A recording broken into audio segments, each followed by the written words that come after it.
Bonjour, ici Sébastien d'actualité-dvd.com et aujourd'hui je vais vous parler de deux films distribués par FunFilm. Pour l'instant, j'ai pas encore reçu les copies finales, j'ai simplement des copies de visionnement, donc c'est pour ça qu'ici je vous présente les images de chacun des films. Le premier film est Exercice de l'État en édition DVD de Pierre Scholler avec Olivier Gourmet, Michel Blanc et Zabou Bretman. C'est un film sorti en magasin le 15 mai 2012. L'histoire raconte celle du ministre des Transports Bertrand Saint-Jean qui est réveillé en pleine nuit par son directeur de cabinet. Il y a un car qui a basculé dans un ravin. Il n'y a pas vraiment le choix. Donc ainsi commence l'odyssée d'un homme d'État dans un monde toujours plus complexe et hostile.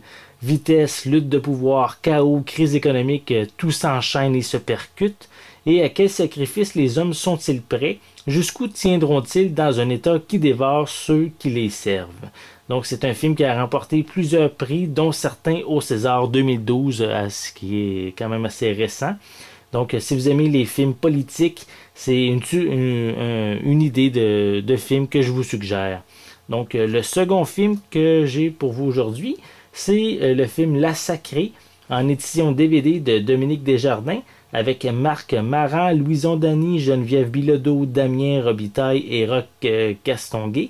C'est un film sorti en magasin le 15 mai 2012. C'est inspiré par la légendaire bière de la région de Van Cleek Hill dans l'Est ontarien. La Sacrée nous raconte l'histoire de François Labasse, qui est un imposteur professionnel qui va toucher le gros lot s'il peut faire un enfant à Sophia Bronzenman, qui est la reine des parfums.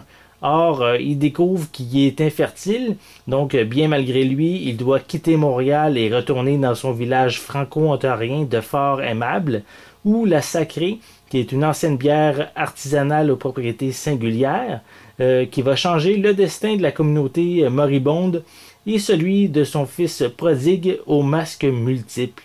Donc c'est quand même une comédie franco-ontarienne qui est pour moi une première pour cette province. Je connais pas d'autres films en français faits en Ontario. Donc je suis quand même assez curieux de voir le résultat de cette comédie. Donc c'était Sébastien. Je vous remercie et bon visionnement.